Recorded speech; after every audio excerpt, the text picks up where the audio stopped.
D ಗ್ಯಾಂಗ್ನ regular bale ಅರ್ಜಿಯ ಪ್ರತಿವಾದವನ್ನ ಮುಂದುವರೆಸಿದ್ದಾರೆ spp Prasanna Kumar ಅವರು. ಶೆಡ್ನಲ್ಲಿ ಮಾರಣಾಂತಿಕ ಹಲ್ಲೆ ನಡೆಸಿ ಹತ್ಯೆಗೈಲಾಗಿದೆ. ರೇಣುಕಾಸ್ವಾಮಿಯ ಹತ್ಯೆ ಬಳಿಕ ಶವವನ್ನ ಬಿಸಾಡಿ ಹೋಗಿದ್ದಾರೆ. ಆರೋಪಿಗಳಿಗೆ ಜಾಮೀನು ನೀಡಬಾರದು ಅನ್ನುವಂತಹ ವಾದವನ್ನ ಎಸ್ಪಿಪಿ ಮಂಡಿಸಿದ್ದಾರೆ. ಪ್ರಸನ್ನ ಕುಮಾರ್ ಅವರು ಪ್ರಬಲ ವಾದವನ್ನ ಮಾಡಿದ್ದಾರೆ. ಈ ಕೇಸಿನಲ್ಲಿ 6 ಆರೋಪಿಗಳು ಜಾಮೀನು ಅರ್ಜಿಯನ್ನ ಹಾಕೊಂಡಿದ್ದಾರೆ. ಅವರ ಎಲ್ಲರ ವಿರುದ್ಧವಾಗಿ ಕೌಂಟರ್ ವಾದವನ್ನ ಮಾಡಿದ್ದಾರೆ. ಇನ್ಸ್ಪೆಕ್ಟರ್ಗೆ ವಿನಯ್ ಪ್ರದೋಷ್ ಕಾಲ್ ಮಾಡೋ ಮೂಲಕವಾಗಿ ಹಣಕಾಸಿನ ವಿಚಾರವಾಗಿ ಹತ್ಯೆಯೊಂದು ಆಗಿದೆ ಸ್ನೇಹಿತರ ನಡುವೆ, ಏನಾದರೂ ಐಡಿಯಾ ಕೊಡಿ ಅಂತ ಅವರ ಬಳಿ ಅವರು ಸಜೆಷನ್ ಕೇಳಿದ್ದಾನೆ. ಇದಕ್ಕೆ ಸಂಬಂಧಿಸಿದ ಕೆಲ ಸಿಸಿಟಿವಿ ಫುಟೇಜ್ಗಳು ಕೂಡ ಪ್ರದೋಷ್ನ ಮೊಬೈಲ್ನಲ್ಲಿದೆ ಅಂತ ವಾದವನ್ನ ಮಾಡ್ತಾ ಇದ್ದಾರೆ.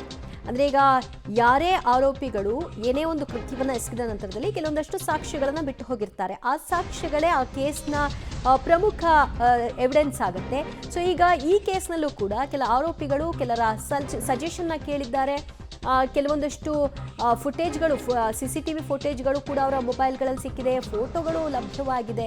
ಇದೆಲ್ಲವೂ ಕೂಡ ಆರೋಪಿಗಳು ಒಬ್ಬರಿಗೊಬ್ಬರು ಕನೆಕ್ಷನ್ ಇತ್ತು, ಅವರು ಈ ಕೃತ್ಯದಲ್ಲಿ ಹೇಗೆ ಭಾಗಿಯಾಗಿದ್ರು ಮತ್ತು ಅದನ್ನ ಮುಚ್ಚಾಕೋ ಸಲುವಾಗಿ ಏನೆಲ್ಲ ಪ್ರಯತ್ನಗಳಲ್ಲಿ ತೊಡಗಿಕೊಂಡಿದ್ರು ಅನ್ನೋದರ ವಾದವನ್ನ ಮಾಡ್ತಾ ಇದ್ದಾರೆ. ಇನ್ನಷ್ಟು ಅಪ್ಡೇಟ್ಸ್ ಕೊಡ್ತಾರೆ ನಮ್ಮ ಪ್ರತಿನಿಧಿ ನರಸಿಂಹಮೂರ್ತಿ.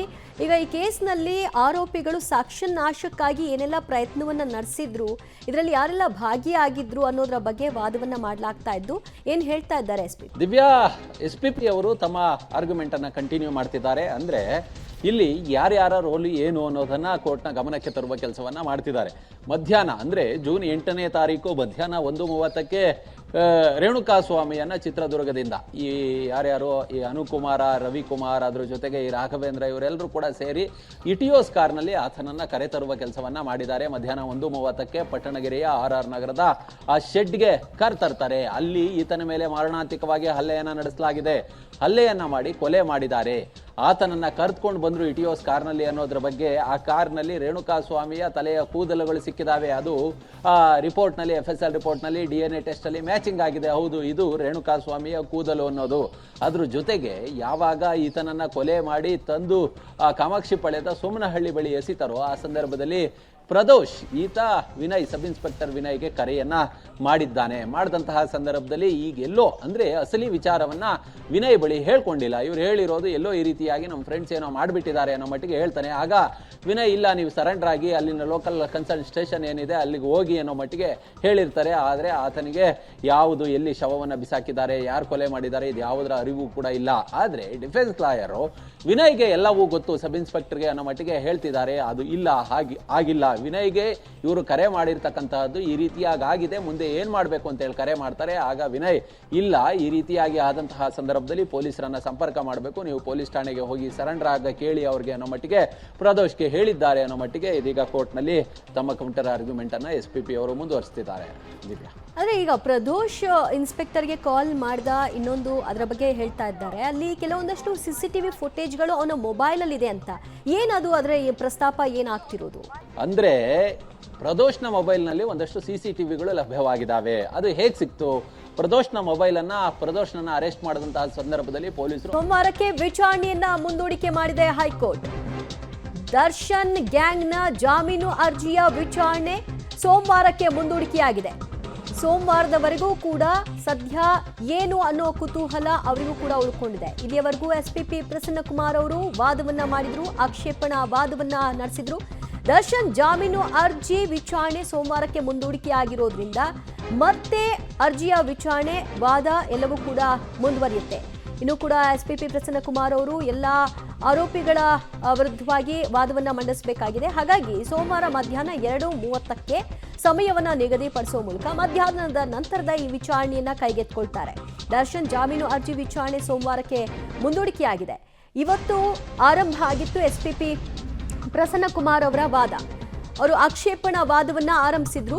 ಹೇಗೆ ಪವಿತ್ರ ಗೌಡ ಮತ್ತು ವಿನಯ್ ಇಬ್ರು ಕೂಡ ರೇಣುಕಾಸ್ವಾಮಿಯನ್ನ ಕಾಂಟ್ಯಾಕ್ಟ್ ಮಾಡಿದ್ರು, ನಂಬರ್ ತಗೊಂಡ್ರು, ಅಡ್ರೆಸ್ ತಗೊಂಡ್ರು, ಅವನ್ನ ಕಿಡ್ನಾಪ್ನಲ್ಲಿ ಯಾರನ್ನೆಲ್ಲ ಭಾಗಿಗೊಳಿಸಿದ್ರು, ಕಿಡ್ನಾಪ್ನ ನಂತರದಲ್ಲಿ ಶೆಡ್ಗೆ ಕರೆತಂದ ನಂತರದಲ್ಲಿ ಏನಾಯ್ತು, ಇದೆಲ್ಲದರ ಬಗ್ಗೆಯೂ ಕೂಡ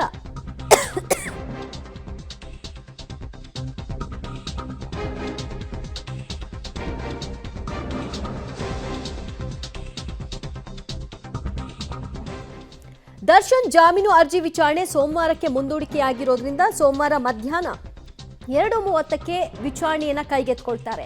ಎಸ್ಪಿಪಿ ಪ್ರಸನ್ನಕುಮಾರ್ ದರ್ಶನ್ ಮತ್ತು ಅವರ ಗ್ಯಾಂಗ್ನ ಸದಸ್ಯರ ಜಾಮೀನು ಅರ್ಜಿಯ ವಿರುದ್ಧವಾಗಿ ಆಕ್ಷೇಪಣಾ ವಾದವನ್ನ ಮುಂದುವರಿಸ್ತಾರೆ ಸೋಮವಾರ.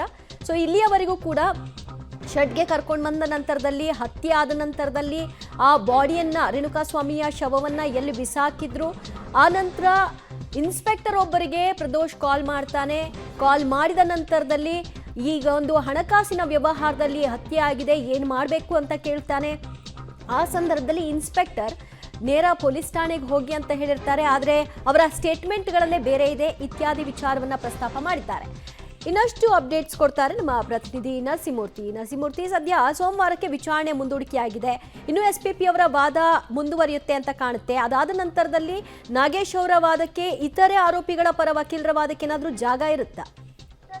ದಿವ್ಯಾ, ಇದೀಗ ಸೋಮವಾರಕ್ಕೆ ಅರ್ಜಿಯನ್ನ ಮಾನ್ಯ ನ್ಯಾಯಾಧೀಶರು ಮುಂದೂಡಿದ್ದಾರೆ. ಅಂದ್ರೆ ಸೋಮವಾರ ಮಧ್ಯಾಹ್ನ 2:30ಕ್ಕೆ ದರ್ಶನ್ ರೆಗ್ಯುಲರ್ ಬೇಲ್ನ ಆರ್ಗ್ಯುಮೆಂಟ್ ಏನಿದೆ, ಕೌಂಟರ್ ಆರ್ಗ್ಯುಮೆಂಟ್ ಏನಿದೆ, ಇದು ಮುಂದುವರಿಯಲಿದೆ. ಸೋಮವಾರ ಮುಂದುವರಿಯುತ್ತೆ ಅನ್ನೋ ಮಟ್ಟಿಗೆ ಇದೀಗ ನ್ಯಾಯಾಲಯವನ್ನ ಕಲಾಪವನ್ನ ಮುಂದೂಡುವ ಕೆಲಸವನ್ನ ಮಾನ್ಯ ನ್ಯಾಯಾಧೀಶರು ಮಾಡಿದ್ದಾರೆ. ಅರ್ಜಿಯನ್ನ ಮುಂದಕ್ಕೆ ಹಾಕಿದ್ದಾರೆ. ಈ ಹಿಂದೆ ಏನೇನು ನಡೀತು ಅಂತೇಳಿ ನೋಡಿದಂತಹ ಸಂದರ್ಭದಲ್ಲಿ ಆರಂಭದಲ್ಲಿ ಕಳೆದ ಫೆಬ್ರವರಿಯಿಂದ ಇಲ್ಲಿಯವರೆಗೂ ರೇಣುಕಾಸ್ವಾಮಿಯನ್ನ ಹೇಗೆ ಟಚ್ಗೆ ತಗೊಂಡ್ರು ಇವರು, ಆತ ಯಾರು ಅಂತೇಳಿ ಹೇಗೆ ಪತ್ತೆ ಮಾಡಿದ್ರು, ಆತನನ್ನ ಹೇಗೆ ಶೆಡ್ಗೆ ಕರ್ತಂದ್ರು, ಹೇಗೆ ಹಲ್ಲೆಯನ್ನ ನಡೆಸಿದ್ರು, ಆತನ ಶವವನ್ನ ಹೇಗೆ ಬಿಸಾಕಿದ್ರು, ಹೀಗೆ ಎಳೆಯಾಗಿ ಕೋರ್ಟ್ನಲ್ಲಿ ಕೌಂಟರ್ ಆರ್ಗ್ಯುಮೆಂಟ್ ಅನ್ನು ಮಾಡುವ ಕೆಲಸವನ್ನ ಎಸ್ಪಿಪಿ ಅವರು ಮಾಡಿದ್ದಾರೆ. ಅದ್ರ ಜೊತೆಗೆ ಡಿಫೆನ್ಸ್ ಲಾಯರ್ ಹೇಳ್ತಿದ್ರು, ವಿನಯ್ ಪ್ರದೋಷ್ ಜೊತೆ ಮಾತನಾಡುವಂತಹ ಸಂದರ್ಭದಲ್ಲಿ ಸಬ್ ಇನ್ಸ್ಪೆಕ್ಟರ್ ವಿನಯ್ಗೆ ಎಲ್ಲವೂ ಕೂಡ ಗೊತ್ತಿತ್ತು ಅನ್ನೋ ಮಟ್ಟಿಗೆ ಹೇಳಿದ್ರು. ಆದರೆ ವಿನಯ್ಗೆ ಯಾವುದು ಕೂಡ ಗೊತ್ತಿರಲಿಲ್ಲ. ಮತ್ತೆ ವಿನಯ್ನ ಮೊಬೈಲ್ ಅನ್ನ ಪರಿಶೀಲನೆ ನಡೆಸಿದಂತಹ ಸಂದರ್ಭದಲ್ಲಿ ಆತ ಕಾಮಾಕ್ಷಿಪಾಳ್ಯ DCP ಯಾರು, ಅದ್ರ ಜೊತೆಗೆ ಹೇಗೆ ಈ ಒಂದು ಲೊಕೇಶನ್ ಅನ್ನ ಪೊಲೀಸರು ಪತ್ತೆ ಮಾಡ್ತಾರೆ, ಮತ್ತೆ ಈ ನಾವು ಏನು ಈ ವೆಬ್ ಅಲ್ಲಿ ಸರ್ಚ್ ಮಾಡಿರ್ತೀವಲ್ಲ ಅದನ್ನ ಹೇಗೆ ಡಿಲೀಟ್ ಮಾಡೋದು ಹೇಗೆ, ಇವೆಲ್ಲವನ್ನ ಕೂಡ ಆತ ಹುಡುಕಾಡಿದ್ದ. ಅದೆಲ್ಲವೂ ಕೂಡ ಆತನ ಮೊಬೈಲ್ ಅನ್ನ ಎಕ್ಸ್ಟ್ರಾಕ್ಟ್ ಮಾಡಿದಾಗ ಗೊತ್ತಾಗಿದೆ ಅನ್ನೋ ಮಟ್ಟಿಗೆ ಎಸ್ಪಿಪಿ ಅವರು ಆರ್ಗ್ಯುಮೆಂಟ್ ಅನ್ನ ಮಾಡಿದ್ದಾರೆ. ಸದ್ಯ ವಿಚಾರಣೆಯನ್ನ ಸೋಮವಾರ ಮುಂದೂಡಿದ್ದಾರೆ. ಅದರ ಜೊತೆಗೆ ದರ್ಶನ್ ಸಲ್ಲಿಸಿದ್ದಂತಹ ಮಧ್ಯಂತರ ಜಾಮೀನಿನ ಅವಧಿ ಏನಿದೆ, ಅದರ ಎಕ್ಸ್ಟೆನ್ಷನ್ ಅರ್ಜಿ ಏನಿದೆ, ಅದನ್ನು ಕೂಡ ಮಾನ್ಯ ನ್ಯಾಯಾಧೀಶರು ಸೋಮವಾರಕ್ಕೆ ಅರ್ಜಿಯನ್ನ ಮುಂದೂಡಿದ್ದಾರೆ. ದಿವ್ಯ, ಓಕೆ, ಥ್ಯಾಂಕ್ ಯು ಮೂರ್ತಿ ನಿಮ್ಮೆಲ್ಲ ಮಾಹಿತಿಗೆ. ಸದ್ಯ ದರ್ಶನ್ ಅಂಡ್ ಗ್ಯಾಂಗ್ನ ಜಾಮೀನು ಅರ್ಜಿಯ ವಿಚಾರಣೆ ಇನ್ನೂ ಬಾಕಿ ಇದೆ. ಅದರ ಹಿನ್ನೆಲೆಯಲ್ಲಿ ಸೋಮವಾರಕ್ಕೆ ವಿಚಾರಣೆಯನ್ನು ಮುಂದೂಡಿರೋದ್ರಿಂದ ಸೋಮವಾರ ಮಧ್ಯಾಹ್ನ 2:30 ನಂತರದಲ್ಲಿ ವಿಚಾರಣೆಯನ್ನು ಕೈಗೆತ್ತಿಕೊಳ್ತಾರೆ. ಆಗ ಮತ್ತೆ ಎಸ್ಪಿಪಿ ತಮ್ಮ ವಾದವನ್ನು ಮುಂದುವರಿಸ್ತಾರೆ. ನಂತರ ಏನಾಗುತ್ತೆ, ಮಧ್ಯಂತರ ಜಾಮೀನಿನ ಭವಿಷ್ಯ ಏನಾಗುತ್ತೆ, ಯಾವಾಗ ಆಪರೇಷನ್, ಇದೆಲ್ಲದರ ವಿವರವೂ ಕೂಡ ಮುಂದಿನ ದಿನಗಳಲ್ಲಿ ಗೊತ್ತಾಗುತ್ತೆ.